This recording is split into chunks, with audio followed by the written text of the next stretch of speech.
the student, the athlete, the culture. Welcome back, everyone, to Moses Squared Podcast. We hope you enjoyed our last episode. We are now streaming episodes on Apple Podcasts, so make sure you subscribe to our channel, as well as YouTube and Instagram, and leave a review. Now, let's get into episode 17, Unjust Us. Welcome back to Moses Squared, the podcast. It's your boy Desmond Moses. I appreciate you guys tuning in. I'm here with my sister, Lauren Moses. Today we have a couple beautiful topics that we'll be talking about. We're going to start off with a civil rights leader, one of the most impactful individuals across the board for civil rights. This gentleman's name is John Lewis. His funeral's currently going on as we speak, so we just really wanted to give him a major shout out, pay some major respect to a gentleman who has literally put his life on the line to fight for equality for a number of different people, but specifically African Americans. So, Lauren, with all this going on, you know, we have to pay homage to a gentleman like this. What are your feelings on it? What are your feelings on a guy like this? What do you have to say about a gentleman who's done so much for the community? Yeah, no, I mean, first things first is rest in peace to John Lewis.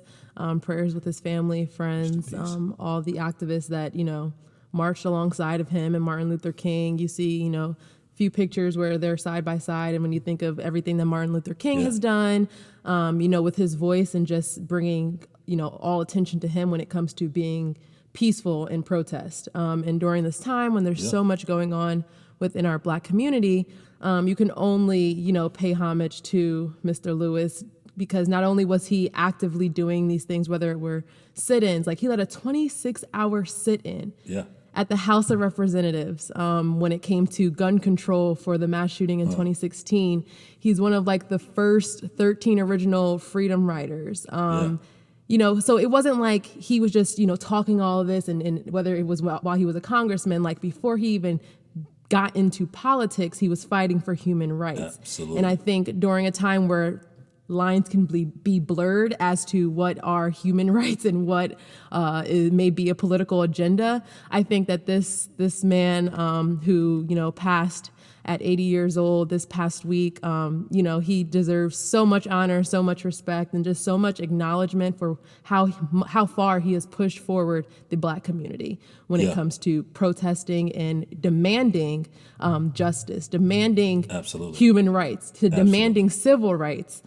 So, you know, the only thing that I can really say is, you know, we did lose a great one, but I think that he led the way for so many, especially among like the Black Lives Matter movement and things like that.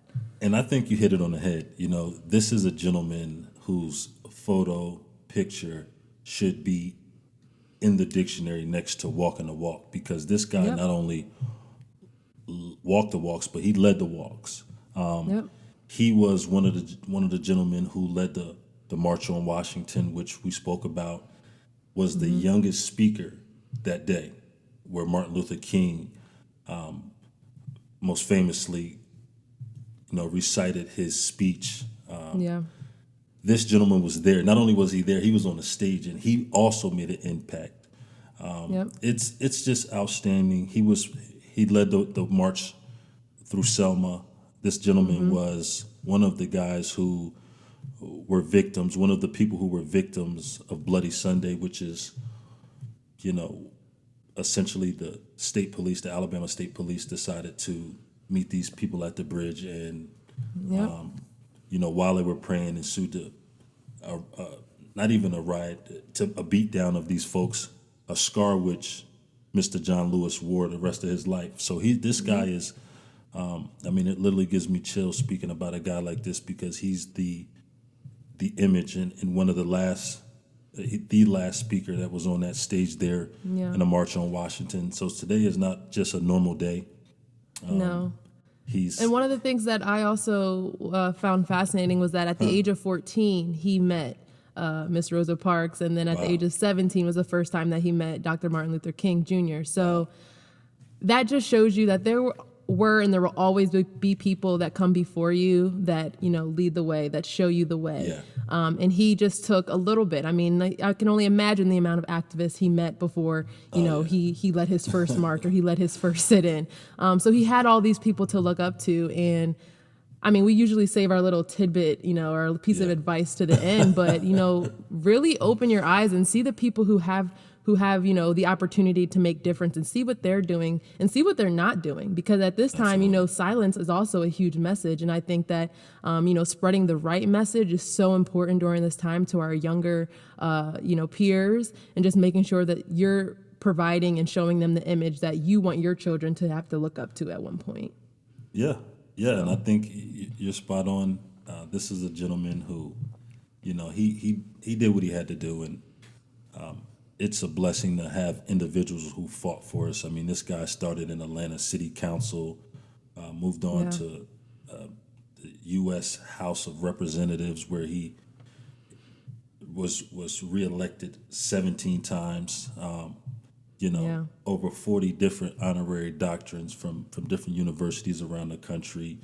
The latest being from one of my alma maters, Tulane University in 2019. So this is a gentleman who's been recognized, and he's literally up until his death, he's walked the walk. So rest in peace to Mr. John And born Lewis. into segregation. Oh, yeah. Born into segregation. And when you think of I'm sorry, we need to move on, but when you think about the odds being stacked against you. Yeah. And I was watching a documentary and where people were trying to explain, it was like a short documentary, people were trying to explain the concept of Black Lives Matter and just stating the fact that we were never on the same level as our white counterparts. Sure. So, us having to fight a little bit more, us demanding that Black Lives Matter isn't the fact that we want to be more than our white counterparts or more than any other race. It's that we want to be equal. We want to start at the same level as you guys so that we have the opportunity to amount to the same success, the same greatness, the same notoriety that our white counterparts have. Yeah. And essentially this man, he was born into a time where his family were sharecroppers, as they say. And he didn't see, he only saw two white people until he was, age of 11, 12. And so, just knowing how far he came to become who he is and who he was when he was laid to rest. But and we're still coming. We're still coming. I mean, that's we don't have to leave this topic right now, but to be honest, we're still fighting that fight. And, as far as the systemic racism and inequalities, it's going to take 3-4 more generations of John Lewis type figures, Martin Luther type figures, people who are going to stand up on the front line and not only, make noise, but do the actions so that they can make a difference to equal the playing field. Because like you said, that's all we truly want is an equal playing field. It's tough when your starting point is a very different space, but the finish line seems to be, at the same spot. But this guy has moved. He's moved the waiver. He's moved the needle in a large way for us, and we can't say enough about a guy like this. So again, rest in peace to Mr. John Lewis. For sure, rest in peace. Yeah. Looking ahead, we hope that we can continue to use our platforms and our voices, and there are people who are doing that all across the country. Absolutely. No matter what field you're in, whether you're an athlete, actress, a YouTuber at this point, everyone, whenever I see anything, you're like, first things first, Breonna Taylor's killers are still free. Yeah. And, I would love to have started this episode off just by stating that fact. But, Mr. John Lewis did pass, and we have to make sure that we honor him. But with that being said, Breonna Taylor's killers are still free. They're still free. They have not been charged. They have not been arrested. Breonna Taylor's life was taken in her sleep. Her mother was given the runaround that night and the following morning as to what happened to her daughter. If you haven't looked at the video of her mother describing that night, you should go look it up. It's traumatizing not knowing, knowing that your daughter lives in that apartment, but not knowing what happened that night, knowing that there were guns drawn and knowing that they were discharged and not knowing where your child is. So that's first. next going into some of the seasons that are coming back. We got the NFL, we got the MLB. NFL. Yeah, I'm still stuck. I'm sorry. It's unbelievable. Yeah, these guys are. I mean, these guys are. They're thinking twice right now. I think Corona is on a lot of people's minds. There's a lot going on in the world right now, but for these Major League Baseball players and a lot of NFL players, these guys are choosing to opt out. I mean, that's a major decision for an athlete who works their entire life to get to a certain point, to reach that pinnacle, and then still have to make a very tough decision and opt out, choose to sit down and choose to be with your family over being with your team, because they see the severity and the nature of what's going on. And, this pandemic is a real thing. Right now, currently, they said 30 NFL players have opted out for the season. So far. Just so far. Yeah, that's just today. And I mean, we saw the MLB, they got into their first weekend of games, and first week, almost up to 19 Marlins players and staff unbelievable, contracted the coronavirus. Yeah. I mean, that's insane. That's a large number. I mean, honestly, at some point I was kind of thinking, like one of these leagues are going to find out the hard way that, their plan, isn't suitable for what they're trying to do. And when you look at the MLB, a league where guys can go home, guys come to the facility, guys go home. You don't know what they're doing in between going home and going into the facility. And unfortunately, a lot of these guys have families. And so not only are they putting themselves, their players, their staff at risk, but now they're also bringing in that aspect of their families. And that was a concern of Russell Wilson, who Sierra, his wife, was pregnant. They just had their baby. Right. But that's a concern for a lot of players throughout a lot of leagues, trying to figure out, what's the best decision for my family. You being a former NFL player, what would, what kind of conversation would you be having with your family, your teammates, your coaches about, your decision? I mean, it'd be a difficult decision. And it matters a lot what position you're in financially, physically, all of these different things, they come into account.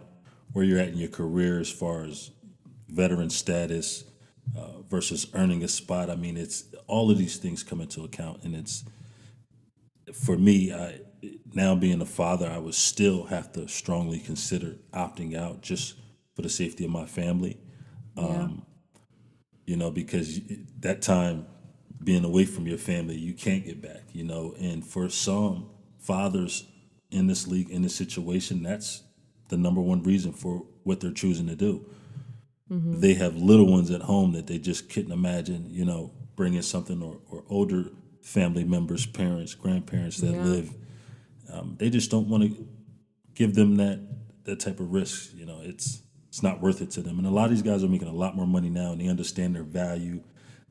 The game has come a long way as far as advancing in diets and guys staying in shape and being able to age a little bit slower. LeBron, I mean, he's still, he's just, one of my examples. But the game has come a long way for athletes in general. So guys are confident that they can train for a year, still hone in those skills and come out and play at a high level. So, I mean, if you believe you can do that, hey, you're making a smart decision, in my opinion. So God bless them. We hope these guys who do decide to play still don't have to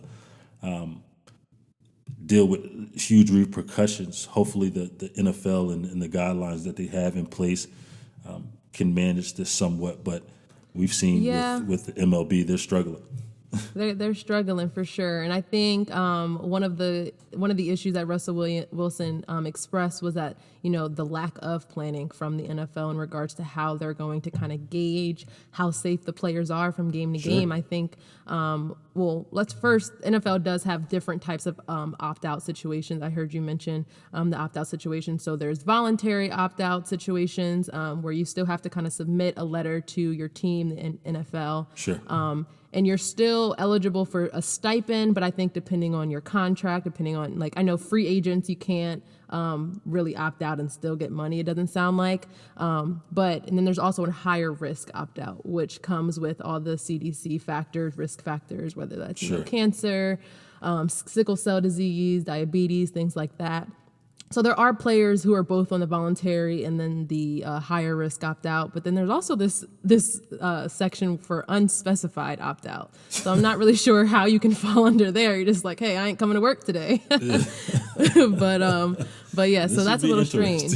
Yeah, it's gonna be interesting. And I think I was reading an article about the NBA and how they're they're in the bubble, which we all know of by now, and so they're taking it day by day. Dr. Fauci, the infamous Dr. Fauci now, like he's telling every league at this point, if you're going to start your season, you have to literally analyze it day by day. Well, what you saying that today is the day. The NBA has decided to return tonight. We have 2 games. Yep. According to what I'm looking at on TNT, Utah Jazz versus the Pelicans. They're an early game, and then we got Los Angeles Clips versus the Los Angeles Lakes. It's going to be a very, fun very night. Interesting game. I'm about to say, I'm intrigued. I'll be watching. Yeah. I'm tuned in. Yeah. Well, I have been watching the scrimmages. Okay. I got to see the Lakers play for a little bit a few nights ago, and so Deion Waiters, Philly boy, he went to Life Center Academy, which I went to. I was in 6th grade when he was in junior in high school, but. He was a baller back then. Yeah. And him and J.R. Smith were still got a little juice. Yeah. They both were showing their juice a little bit. But I'm excited to actually watch basketball again. I don't have much hope for this COVID. Let me ask you this: why all that? the Jersey guys got these stereotypes surrounding them? Because each of those guys you mentioned, Jr. And Deion Waiters, they're known for being off the court guys. Why do you think that this? Even Kyrie. I mean, Kyrie not so much. With these guys, but Kyrie is known to be a tough teammate. We'll say. Why do you think that these type of stereotypes surround these guys? From Jersey, Philly area? Yeah, what is well, it? you being from that area, I think you would know. I might be qualified to answer it. I don't know. I think those players have chips on their shoulders. Yeah. When I think about J.R. Smith and I think about Deion Waiters, they didn't have easy upbringings. They didn't have it, handed to them. They worked for everything that they had and everything that they've gotten up to this point. And so it's one of those things that, no matter how far they go, no matter how many rings they get in life, they're always going to have that this wasn't handed to me type of attitude. and they're like, I took this from somebody at the end of the day. And then when you look at it, that's what they're doing. They're taking people's spot. Deion Waiters got brought up into the Lakers during right before COVID or maybe during COVID. Yeah. And he's putting up numbers for him now. JR too. And so it's like, middle of COVID. I just got here and I'm going to make y'all look at me. I'm going to make sure y'all feel me on this court. Yeah. So, I think they're on the head. You might have hit it on the head. I mean, those guys are hungry. They go hard at whatever they do. We'll say that. Yeah. They go hard. Whatever they do. Whatever. No, but shout out to those guys and Kyrie. I mean, those guys are still good players. Those ain't no young fellas. JR has been around for a very long time, and he's still making big plays and is still a heck of an athlete. So shout out to him. Yeah. I'm always excited to see him play, and we'll be tuned in tonight when they go in. Sure. They got the L.A. Clippers. Hold on, let's back up now. L.A. Clippers got a gentleman who's arguably one of the best in the world as well. Kawhi? By the name of Kawhi, the Claw. Yeah. What you think Kawhi's going to come out? I mean, he's been struggling during this scrimmage period, we'll call it. But we know Kawhi. He don't really like to play around. You know what I'm saying? He's not one of them guys. He want to play when it count. But for sure. And I think that's always been kind of like my love-hate relationship with him because he always shows up. And that's the thing. Yeah. That's why I love him, because he always shows up, but you can never read him. You can never read him. Even when he's playing bad, and on his face, he knows he's messing up. He's gonna go get you a steal, gonna get you a rebound. But 2 games down the line, when it's 2-2 in the playoff series, he's coming for people's necks. Oh yeah. So, he's one of the best. He's gonna turn it on when he needs to. He's gonna turn it on like he always does. Yeah, I think you're right. Kawhi will be ready. He has a team too. Don't get it twisted. I mean, he has some real guys around him, and they'll be ready to go. So I think we got some great matchups. The NBA will be back. We'll see what type of action we'll have tonight. But what I think is interesting is how, the rest of the season is going about. Yeah. Now that everybody's in Orlando, they're going to play the rest of their games in Orlando. There are still two teams competing for that spot. I think there's a 9th seed for the Western team, and there's a 9th seed for the Eastern team. The Eastern team, the 19, I don't know how they got in, but the Wizards. Wow. So what is the Wizards? Break that down for our listeners. Yeah. So the field is based on teams within 6 games of 8 seeds. Okay. So all the 8 seeds on Western and Eastern will play 6 games. The 9th seed, they just have to fight to get in the eighth seed point. They can't lose, basically. Right. I think they can only lose 1 or 2 games. And so they're supposed to be going head to head starting tomorrow, but 8 regular season games to determine playoff seeding. If the 9th seed is within 4 games of the 8th seed in either conference, those teams will play a double elimination tournament for the final playoff spot. Whoa. It's so technical. It's so technical. Sounds like anybody that's alive can get it in. But that's the point. It's like the Wizards getting into that 9th seed spot was so crucial for them, especially for Bradley Beal. That's all he wanted was to try to make it to a playoff. A chance. But yeah, and so I think exactly. And the 9th seed on the Western side, Pelicans. And that's a good number because Zion, he's a young assassin. He's just coming onto the scene. He missed a lot of the front end of the season. For him, he's a winner. That's one thing I see about Zion. He has it in his eye. He got that killer. He is a winner. He won on each level. So he's going to, this will be a perfect opportunity, a stage for him to show what type of player he is, the skills he's been working on. I know he's missed a little bit of time due to some quarantine, having to sit out, but he's a competitor. He'll be out there. He'll be ready to go. This is exciting. I mean, the Pelicans head coach, he was quoted saying that this is the greatest AAU tournament, essentially, that's about to go on. And I think he hit it on the head. I mean, that's what I've been hearing this bubble lifestyle is like. People playing 2K, people playing Call of Duty from each other's rooms, and, they just hanging out in Orlando. That's what we used to do. That's it. It's chill. I mean, pretty much that's what goes on. I mean, that you meet people. You build those relationships with your teammates and even around the league because it's, those guys move fairly freely. So, I think they've it'll be been going golfing. They've been fishing. That's a good time. Some guys been to the club, but Luke can't help himself. No, he said he was there to get some wings. I don't know. That's what the report was. He was there to get some wings. I've heard that the clubs wings. Though they solid. I was gonna say. I heard that the wings and the clubs they hit a little different. I'm not gonna lie to you. It's a fact. I mean, in a couple of different states, and I won't get too deep into it, but a couple of different states, gentlemen clubs, they are they're the place where you want to go for the wings, the top wings in the city, and that's one of the places. They're a hot spot for wings and also hot spots for Corona, so stay away. Stay in the bubble, gentlemen. We want to see y'all playing, honestly. But exactly, those guys will be out there. They'll be ready. Yeah, for sure. Another thing that I think the NBA is doing well this season, and I wonder, if or when other leagues will actually do it, is start, pushing the social justice initiatives. The NFL put out somewhat of a statement after being forced by players, and now the NBA is allowing players to, choose from a list of social justice messages. It could include Black Lives Matter being on the back of their jersey, equality, freedom, love us, say her name, all these different slogans, but you have to choose from this list. And I saw earlier LeBron wasn't going for that. He was like, I want to choose what I want to choose. Right. And so he might end up exactly. He might end up choosing what he wants to choose. But Celtics players, all 17 players on the Celtics roster so far have chosen to put something on the back of their jerseys, which I can only imagine most players will. But how do you feel about this initiative, and do you think that this is enough? Do you think there needs to be more? And what should other leagues be following their suit? Yeah, I mean, I think it's a heck of an initiative. You have to do something. This platform, the viewers, the people who watch, it makes a difference, and this is just the tip of the iceberg. I think there'll be a number of things that'll continue to happen, and and statement that these guys will make from what they wear to what they say and interviews and whatnot. But this is just a starting step. That's a big one for these guys, and letting them really make a stance and say something that they want to say without having to speak.